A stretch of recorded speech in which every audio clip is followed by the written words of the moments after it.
Assalamualaikum warahmatullahi wabarakatuh. Halo teman-teman semuanya. Jadi di video kali ini saya ingin membahas mengenai salah satu jenis penelitian yang ada di penelitian kuantitatif. Jadi sebelum itu saya ingin memperkenalkan diri. Perkenalkan, nama saya Putri Ananda Puspita dengan NPM 2040606020. Jadi penelitian yang saya pilih di sini adalah penelitian korelasional. Nah, di video ini kita akan membahas 4 subbab dari penelitian korelasional. Yang pertama ada pengertian penelitian korelasional, ada ciri-ciri penelitian korelasional, ada tahap-tahap penelitian korelasional, ada contoh penelitian korelasional. Nah, seperti yang kita tahu kan jenis penelitian kuantitatif ini punya beberapa macam ya.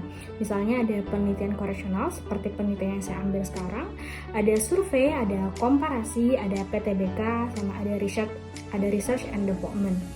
Kemudian kita lanjut aja ke pembahasan yang pertama. Pembahasan yang pertama kita akan membahas mengenai pengertian dari penelitian korelasional.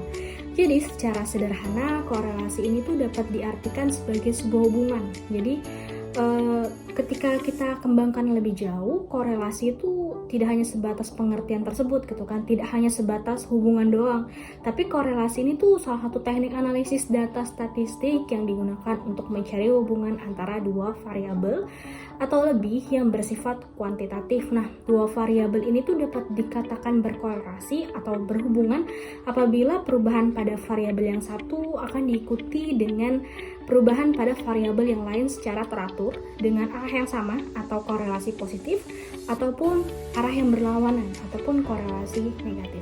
Kemudian kita lanjut ke pembahasan yang selanjutnya atau pembahasan yang kedua, ada ciri-ciri penelitian korelasional. Yang pertama ada variabel yang diteliti itu relatif umum, relatif rumit maksud saya. Jadi maksudnya relatif rumit ini tidak dapat diimplementasikan dan dimanipulasi, apalagi dimanipulasi gitu. Terus yang kedua ada mengukur variabel yang berhubungan secara serentak dalam situasi yang realistik atau situasi sebenarnya. Kemudian ciri-ciri yang ketiga ada koefisien korelasi yang ingin dicari adalah positif atau negatif, signifikan atau tidak signifikan variabel itu. Kemudian yang terakhir atau ciri-ciri yang terakhir itu satu atau lebih variabel disebut dengan variabel bebas atau independent variabel, dan satu atau lebih itu disebut variabel terikat. Jadi akan ada dua variabel atau dua nama variabel, yang satu adalah variabel bebas, yang satu adalah variabel terikat. Kemudian kita lanjut ke tahap-tahap penelitian yang ada di penelitian korelasional. Yang pertama, di sini ada 7 tahap yang akan kita lewati. Yang pertama atau tahap pertama adalah penentuan masalah. Jadi penelitian korelasional ini masalahnya yang dipilih tuh harus mempunyai nilai yang bersifat pola perilaku fenomena yang kompleks yang memerlukan pemahaman. Nah, di samping itu, variabel yang dimasukkan dalam penelitian korelasional ini harus didasarkan pada pertimbangan baik secara teoritis maupun nalar bahwa variabel tersebut mempunyai hubungan tertentu di antara dua variabel yang ingin kita teliti nanti. Kemudian kita masuk ke tahap yang kedua, ada peninjauan masalah atau studi keperpustakaan. Nah, studi keperpustakaan itu menjadi dasar pijakan untuk memperoleh landasan teori, kerangka pikir, penentuan dugaan sementara, sehingga peneliti itu dapat mengerti. Kemudian dia akan alokasikan, dia akan organisasikan dan menggunakan variabel pustaka dalam bidangnya. Kemudian macam-macam sumbernya yang bisa diambil itu biasanya dari jurnal, dari laporan hasil penelitian, majalah ilmiah, surat kabar, buku yang relevan, hasil-hasil seminar, artikel ilmiah, dan narasumber.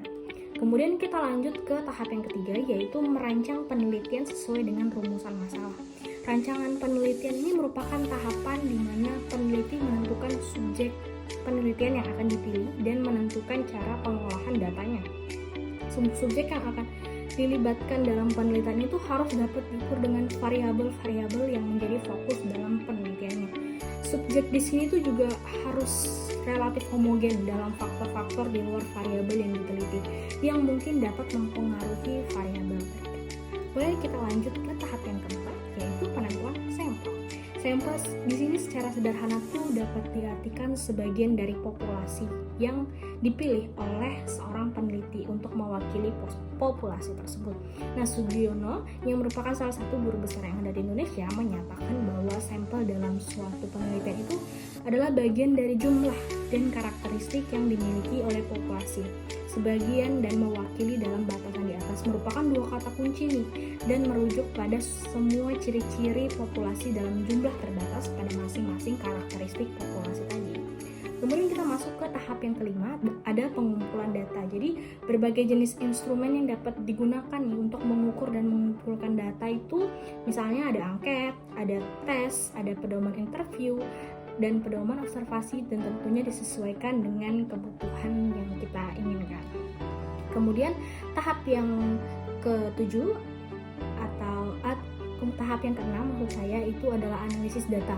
Nah, pada dasarnya analisis dalam penelitian korelasional ini dilakukan dengan cara mengkorelasi hasil pengukuran suatu variabel. Tadi kan kita sudah mengukur variabelnya, kemudian kita akan analisis ini dengan hasil pengukuran variabel lain. Jadi teknik korelasi bivarian dalam penelitian korelasional ini harus sesuai dengan jenis datanya. Jadi jenis data yang kita pilih tadi harus kita sesuaikan dengan teknik korelasi ini, kemudian digunakan untuk menghitung tingkat hubungan antara variabel yang satu dengan yang lainnya. Karena kan kita udah tahu nih, penelitian korelasional ini kita mencari hubungan di antara dua variabel yang sudah kita pilih. Kemudian tahap yang terakhir ada menyusun laporan. Jadi laporan termasuk di dalamnya itu berisi simpulan tentang hasil analisis deskripsi dan pembahasannya tentang hal yang diteliti dengan menggunakan bahasa yang mudah dipahami dengan pembaca secara ringkas. Kemudian kita lanjut ke materi yang terakhir. Oke, materi yang terakhir yaitu contoh penelitian kuantitatif. Kan ada banyak nih ya contohnya. Di sini saya ingin mengambil satu contoh saja. Jadi saya mengambil contoh hubungan antara tingkat kesenjangan sosial di suatu kota dengan semakin tingginya jumlah kasus kriminalitasnya.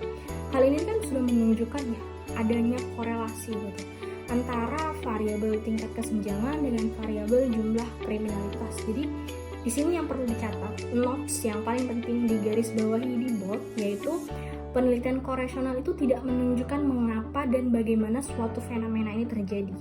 Kenapa? Jadi kalau di penelitian korelasional ini kita nggak bisa cari bagaimana hal itu terjadi gitu loh. Namun di penelitian ini tuh kita mampu menunjukkan bahwa korelasi itu ada di antara dua variabel tadi. Adanya hubungan, adanya keterikatan di antara dua variabel atau lebih yang sudah kita pilih. Jadi kalau misalnya kita ingin mengetahui bagaimana dan mengapa, kita tuh perlu melakukan penelitian lanjutan. Jadi salah satu jenis penelitian yang berusaha untuk menjawab pernyataan mengapa adalah penelitian kausalitas. Jadi kalau misalnya kita ingin melakukan penelitian korelasional, jadi hanya stop di hubungan antara dua variabel. Oke, mungkin itu aja di video kali ini. Sampai jumpa di video selanjutnya. Kalau misalnya ada salah-salah kata ataupun salah-salah kalimat, saya mohon maaf. Saya akhiri, wabillahi taufiq wal hidayah. Wassalamualaikum warahmatullahi wabarakatuh. Sampai jumpa teman-teman.